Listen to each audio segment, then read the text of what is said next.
வணக்கம். ஆண்டவர் வெவ்வேறு பணிகளை வெவ்வேறு அடியவர்களிடம் ஒப்புவிக்கிறார். சிலர் கோவில், மடம் ஆகியவற்றை கட்டுவதற்கும், சிலர் புண்ணிய தீர்த்தங்களுக்கு படிக்கட்டுகள் அமைக்கவும் நியமிக்கப்படுகிறார்கள். சிலர் ஆண்டவன் புகழை பாட நியமிக்கப்படுகிறார்கள். அந்த வகையில் அறம்பாடி சித்தர் பாடலில் இருந்து தொடக்க நாளை தேர்வு செய்து சகோதரர் நாகராஜ சோழன் குழுவினர் இறையாட்சி அமைக்க முயல்கிறார்கள்.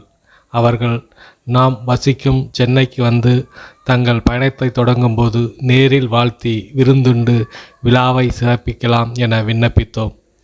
இக்கடின வேலைக்கு அடியேனால் ஊக்கமளிக்க முடியாது என கருதி இருப்பார்கள் போல. அதனால் நமக்கு சாதகமான பதிலில்லை. ஆனாலும் ஆண்டவன் அருள் ஊமையை பேச வைக்கிறது, முடவனை மலையை கடக்க செய்கிறது. அவர் விருப்பப்படி காரியங்களை செயல்படுத்தும் தந்திரத்தை அவர் ஒருவரே அறிவார். புல்லாங்குழலோ ஹார்மோனியமோ எங்கனம் ஒலி எழுப்புகிறது என்பதனை அறியா. அது அவற்றை வாசிப்பவனை சார்ந்தது. சந்திரகாந்த கல் கசிவதும் கடல் பொங்கி எழுவதும் சந்திரோதயம் காரணமாகவே, அவற்றின் தன்மையால் அல்ல.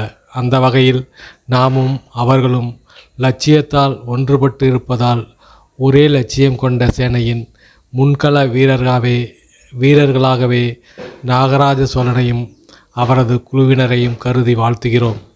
நாகராஜ சோழன் சகோதரர் குழுவினர் நம் விண்ணப்பத்தை நிராகரித்திருந்தாலும் பால் நினைந்தூட்டும் தாயினும் சாலப் பரிந்து பாவியேனுடைய ஊனினை உருக்கி உள்ளொளி பெருக்கி ஓப்பிலா ஆனந்தமாய தேனினை சொரிந்து புறம் புறம் திரிந்த செல்வம் யான் தொடர்ந்து சிக்கென பிடித்த சிவபெருமான் விசித்திரமான அசாதாரணமான இணையில்லா தாயன்பை காட்டும் வண்ணம் நாகராஜ சோழனும் அவர்கள் குழுவும் பத்திரிகையாளர் சந்திப்புக்கு தயாராகும் போதே தமது அடியவர்களை அடியேன் இல்லத்திற்கே அனுப்பி ஆசீர்வதிக்க செய்துவிட்டார். ஆம், நாம் முன்பின் அறிந்திராத சிவனடியார்கள் 6-7 பேர் ராணிப்பேட்டை மாவட்டம் சோளிங்கர் வட்டத்திலிருந்து வந்து மகா சிவராத்திரி விழா அழைப்புதல் கொடுத்து அடியேனையும் குடும்பத்தினரையும் ஆசீர்வதித்து நன்கொடை பெற்று சென்றனர்.